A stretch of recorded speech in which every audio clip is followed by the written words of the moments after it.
Cricket, join in the fun.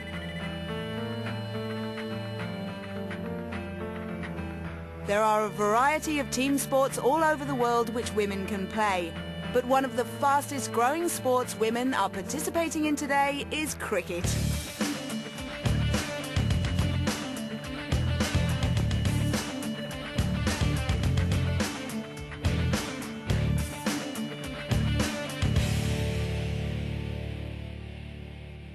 The women's game has come a long way since the mid-17th century when women first advanced down the wicket. Women's involvement with cricket stretches back well over 250 years. Within that period of time, their game has developed its own characteristics and style, and today it is a vastly different game from the one played back then. Today, the game is fast-flowing with a strong element of excitement, and that's what the women playing at the elite level today are continually looking to achieve. It's important for us to, play an exciting game and get spectators into the ground. Spectators are one thing, but participation is the big thing that has changed the game for women. In the UK alone, there are now over 2 million schoolgirls actively participating in the game today, with more than 1,000 female teams, which is a 400% increase from 6 years ago. 2005 World Champions Australia have also seen an increase in participation, with 10,000 more females joining in the past 5 years. I think letting them know that the game's available to them is the main thing.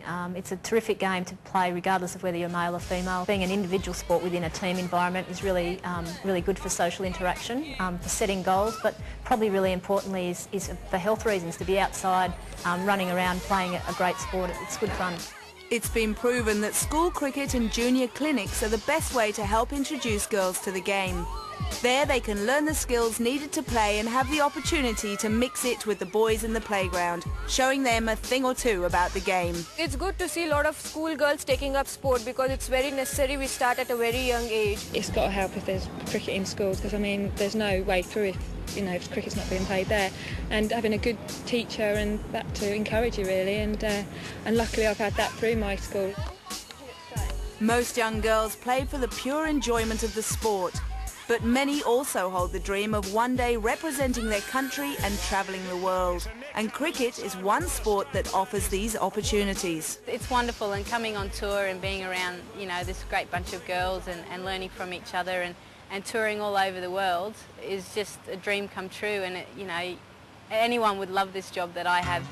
With the game now becoming truly global for women, with more than 45 countries playing it at junior and senior level worldwide, travelling the world playing the sport you love has become a real possibility. Definitely, sports has a lot of advantages. It takes you to countries, it takes you places, it gives you an opportunity to meet a lot of people, and of course play the sport which you're so passionate about. Definitely cricket. Because of cricket, I have seen almost the entire world. It's been great because if I didn't play cricket, I wouldn't have. I've been on about 3 tours to India and been to South Africa, New Zealand, England. So I reckon if I wasn't playing cricket, I wouldn't have travelled to those places.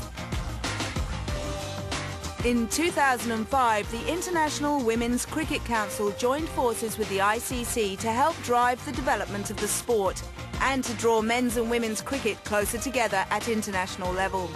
This merger is sure to be beneficial for the continued growth of the women's game.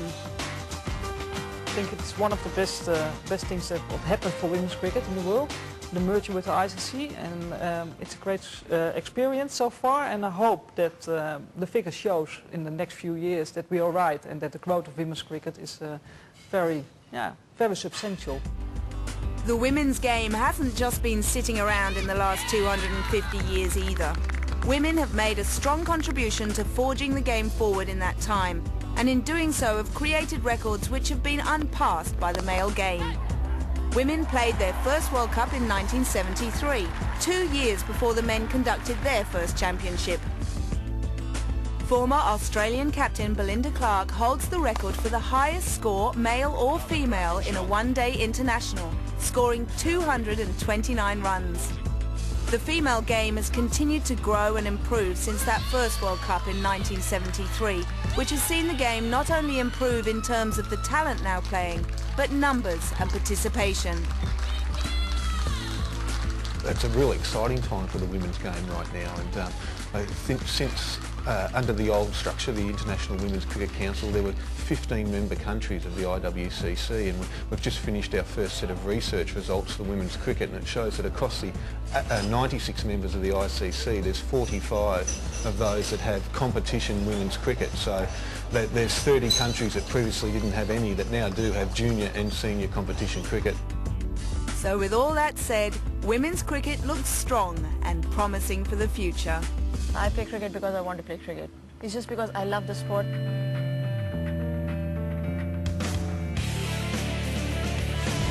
Cricket, join in the fun.